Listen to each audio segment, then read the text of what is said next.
Welcome to the podcast Selling Real Estate with Kelly Cook, where we will discuss the latest and most relevant business strategies to help you do one thing extremely well: sell more homes. We'll discuss everything from business planning to lead generation and conversion to past client customer service and everything in between. Join us for authentic conversations and nuts and bolts takeaways you can implement into your business today. And now, Selling Real Estate with Kelly Cook.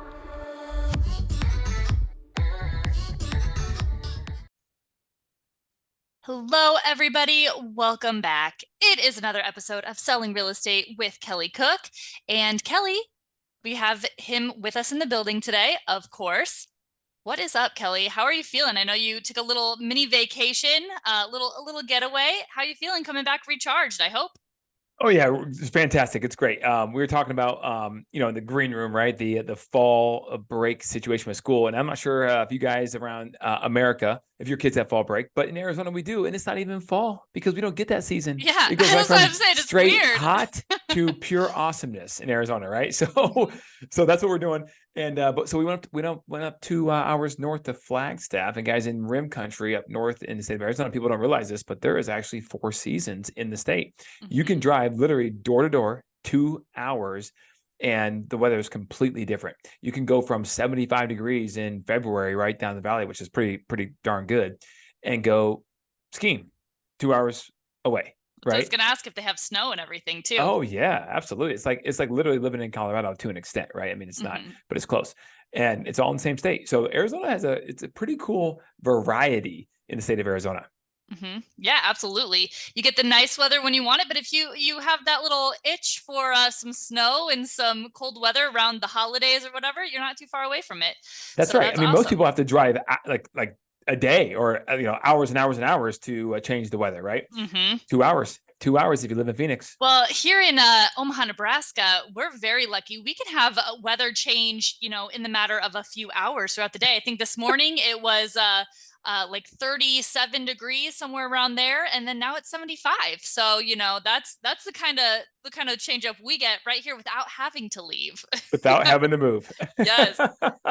Well, That's I could awesome. sit and talk about the weather and fall weather. You guys already have heard a little bit about how Kelly and I love fall. That was a couple episodes ago. We talked about our favorite things with that, but we're not going to sit and talk about it because this is not a meteorology podcast. This is a real estate podcast. So today we are going to get into, I think, a lot of the time we focus on kind of the lead generation side of it, right? Or the system side, which is all great. You need all of those things to run a business. But at the heart of what you're doing as a real estate agent is to actually work with your client to make those transactions, right? To get the deal done. So today we're going to talk about the 7 elements of a winning offer, because it's a pretty important part of your job, right, Kelly? Yeah, it is. And it's crazy because everyone thinks, well, the rates are high, so the market's slow. Well, the market is slower when it comes to the amount of transactions happening. We all know that. And so a good sidebar, a good metric to evaluate yourself or your team against is what's the overall market down in your city? Because chances are it's down. That's what the whole market is doing in terms of transaction count and volume typically. But what are you down? If the Phoenix MSA area is down 24% year to date, which it is from last year, what are we down? Well, we're down as well, but we're down just about 20%. So we're down, but we're beating the market, which is good, right? So how about for yourself? That all being said, the consumer thinks, because that's the case, it's a slow market. And when they decide, or if they decide to purchase a property in this just, quote unquote down market, they can just waltz right in and get the property they want. And in some cases, I guess that is true. But in many, many cases, especially not just in a city like Phoenix, but then all the different little niche areas, right, that are hotter than others when it comes to supply and demand imbalances, you have the ability that to possibly compete against multiple offers. And if you are not prepared, if you don't have cash, chances are you're going to lose the property. Any property right now, Elizabeth, in Phoenix, I can tell you right now, that is remodeled, brand new, or just priced really accordingly, or all 3 of the above, is going quick. And most across all price points, mostly with multiple offers. Yes, that's right. Even in the slower market. Now, if the house is Just junky, if it's overpriced, what a stark contrast to literally this time last year. We were talking yes, about, I mean, it was multiple offers everywhere, right? It was very hard to secure a home in most markets around the country last year, right? So it's interesting to see. Yes, there are still multiple offers happening and all of that, but it's funny to see kind of that in 1 year, how big of a difference that kind of made on the buy side.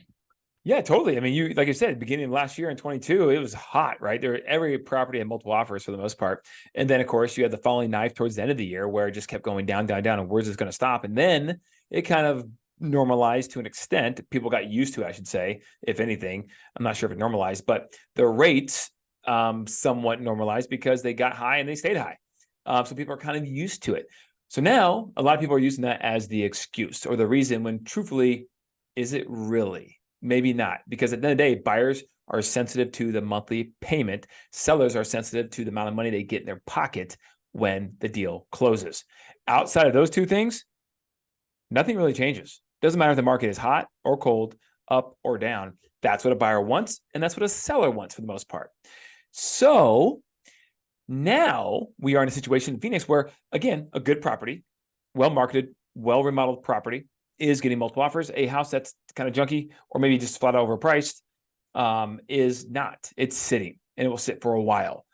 So you have the situation where if you're a buyer looking to purchase, and there's other markets like that across the country right now, let's be clear about that, right? So this could work for you. But if you're looking to have your buyer have the highest leg up to get the best deal possible on their property, whether it's multiple offers or not, then there should be a strategy. So we have this something called a 7 elements to a winning offer. Okay. Now let's go through these. This takes the cooperation of your buyer. That's what it takes. You can't do this on your own, unfortunately, right? The buyer has to be willing to make all those participate. decisions for them. Yeah. Yeah. You can't force them. Let's just be clear, right? They don't want to do it. They're not going to do it. But through the right scripting, through the right confidence, through knowing your market and the data, you can convince them this is a smart move, because at the end of the day, it truly is. And hopefully the trust that you've built with them, the rapport that you've built with them will help them to, go with your suggestions and your recommendations as well. Yeah, definitely. So that's why all that matters. So again, even if there are not multiple offers, going with this strategy pretty much makes your offer almost the same as cash, as if you had a cash offer. Now, we all know if you have a cash offer or if you have really good terms on your offer with no other offers to compete against, you still can get a better deal than if you don't have this system in place where your offer is not similar to cash. Then you're just negotiating like a normal traditional negotiation. You get the best deal you possibly can. But if you have this all in place, you potentially can get an even better deal for your client. So what are those 7 steps or 7 elements? We're going to go through them right now and go pretty quick. Number 1, get your fast track approval. Now, this is not a pre-qualification approval. Okay. This is not a pre-qual. This is none of that. All right. This is fully underwritten, underwriting. Okay. They are approving this ahead of time before you have the property. They're taking their time, their resources, because last time I checked, lenders have a little more time on their hands now. They're not as busy, and they are getting you fully underwritten and fully approved, conditioned only on the appraisal, because you're financing here, right?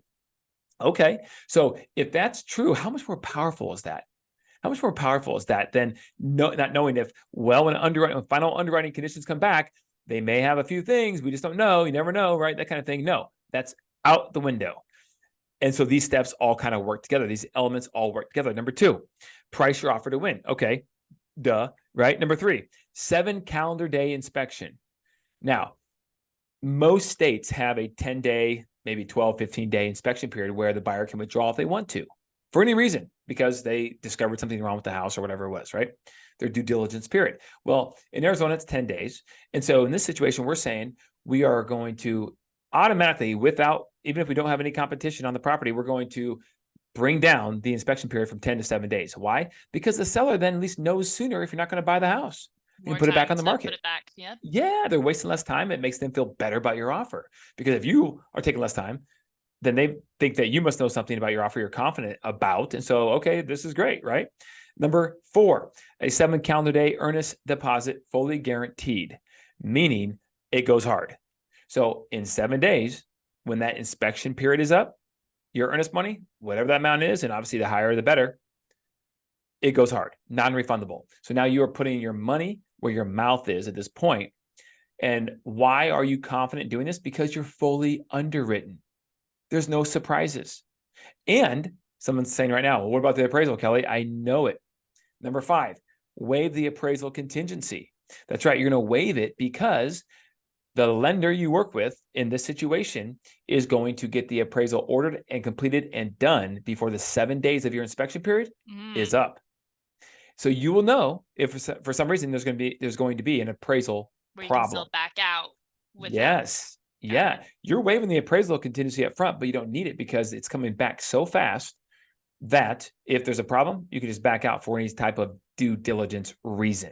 At that point, get your money back, you're good to go within those 7 days. That is huge. That's huge. Now, you might be thinking, okay, well, Kelly, what if my lender in my marketplace can't do that? Then you need to find a new lender, right? You probably should look at that because some lender out there, whether they have a written documented 7-step program or 8-step program or 6-step program or whatever, they have the ability, if they really want to allocate resources to get these things done. Appraisals to get done in 7 days is not the norm. Let's be clear about that. But if you order them on rush and pay a little bit extra money, a fee for that, they can get done. So is your lender willing to do that for you and your clients or not? I mean, it's a pretty simple question. Maybe they aren't. If they aren't, that's something maybe you should reevaluate. If they're probably a fantastic lender, but just something you should really look at strongly. Number 6, a 15-day closing with or without a post-occupancy agreement.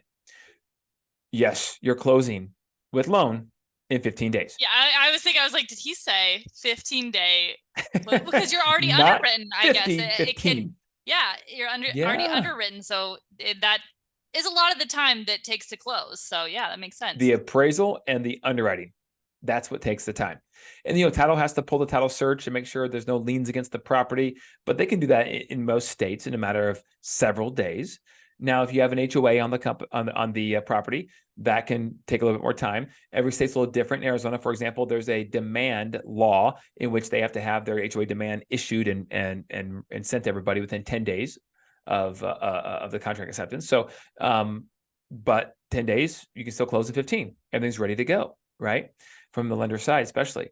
And then you text your lender in this situation, right? Text your lender the information of the listing agent. And then the lender will call and further verify that, not only these great borrowers, but they are fully underwritten.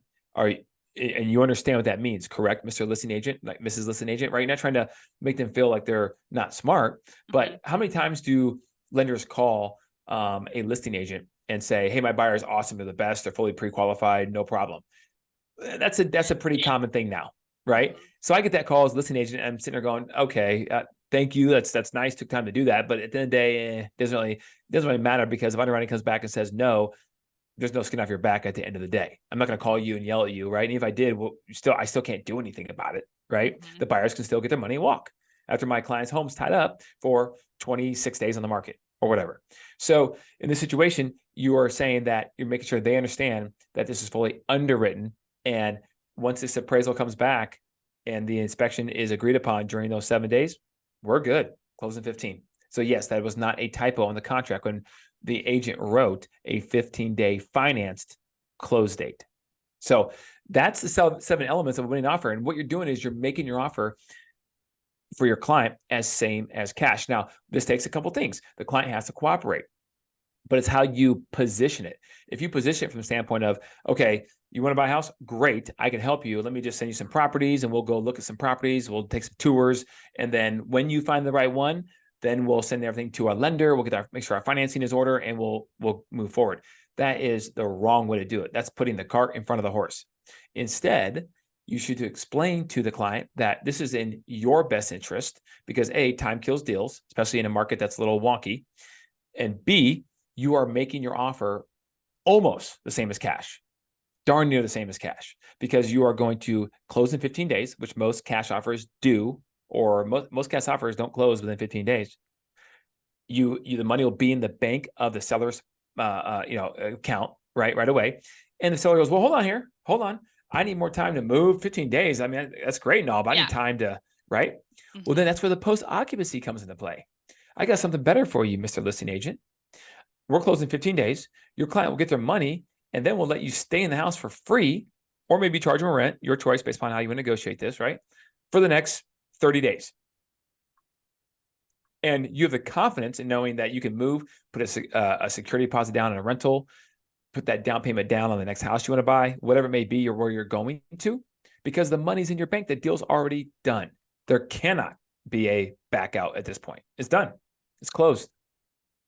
Right? So this is a powerful method to do if you want to try to secure a property at the best terms possible. And again, if there's no offer to compete against, you still, by presenting this offer to a seller, will get the best deal, because they're like, holy crap, this is pretty much the same as... I mean, of course, offer a fair, reasonable price, but it's kind of, you have all of these things, so you don't have to secure your offer with more money, essentially, right? Yeah, that's right. Because there's this old saying in real estate, right? You get terms or price, but you don't get both.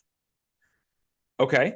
And again, we're not saying that you're going to break the bank. The seller's only going to go so low no matter what, right? Even if it's a cash offer closed in 1 week, right? They're going to go so low. Everyone has a threshold, but you're trying to get the same terms as you would as if you were cash, even though you're not. And all it takes is for you to get with your loan officer up front before you go shopping for a house, give them all the financials that they need. It takes a phone call like to our lender, and then he literally just calls, and with just a few pieces of information, he can pull everything he needs. They have access. They have access in to that all underwriting that data. Process. Typically, there's a lot of when you're getting pre-approved, you don't have to give all W-2s and Correct. years worth of all that stuff, and that even takes time to get. Underwriting takes time. Collecting all the documents from the buyer takes time. So it makes sense to have all of that done, cut down on all that time. That's amazing. Yeah, if you know as a buyer you're going to purchase a house, it's just a matter of time and finding the right one, then you're going to have to do that anyway. So why not just do it now with an agent who has a good program with a loan officer that's bought into it as well, and just get it done. And that way you can get the best deal possible on the house that you buy when the time comes.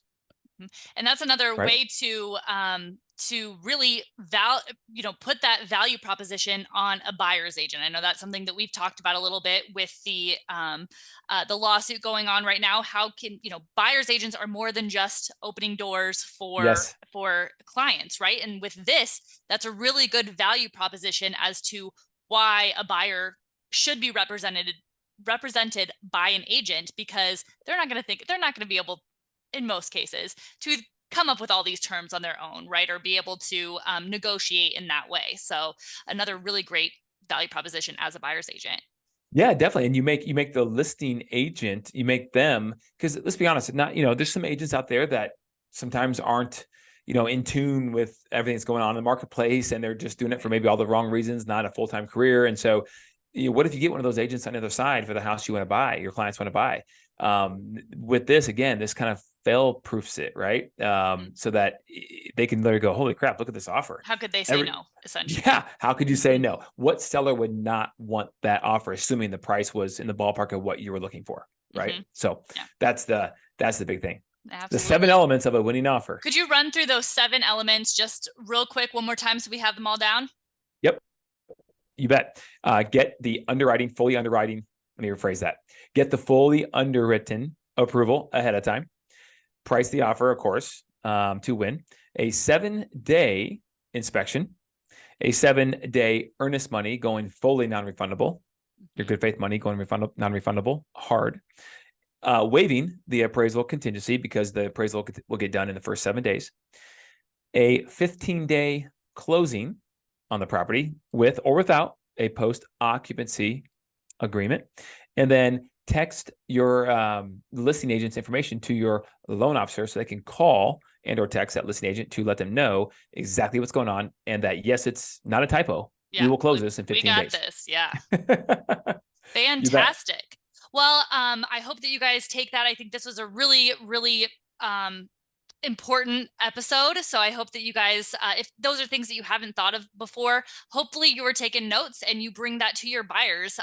Again, we are in a slower market. So maybe you have some buyers in some parts of the country where none of this really matters, right? There's a property that's been sitting on the market for 90 days and you walk in and can give a great offer, whatever. But in most places, we are still dealing with some multiple offer situations, and hopefully rates drop a little bit within the next year or so. This will come into play because there's going to be a lot of pent up demand, right? We can kind of imagine that when rates drop, hopefully that will get the activity moving quite a bit more. Buyers will be able to enter the market. So if you want to talk to Kelly about this or any other real estate topic or investing topic or property management topic, Kelly, where can they reach you? Yeah, you bet. Check us out Wealth of on information Instagram. here. Oh, sure. You bet. 18 years, that kind of does it for you, right? At Kelly Cook Homes, DM me on Instagram at Kelly Cook Homes, or text or call. Why not? Myself, 480-227-2028. And as always, if you are looking to build a real estate team this year, next year, few years down the road, at any point in time, you should definitely go check out buildyourrealestateteam.com and kind of learn from more of the wealth of information and the experience that Kelly has had. Learn from his mistakes, go download that kind of guide there for building your real estate team. Again, buildyourrealestateteam.com. Other than that, Awesome. We will see you guys all next week with some more great stuff for you to take and implement in your business. Absolutely. Thanks, Kelly. See you, Elizabeth.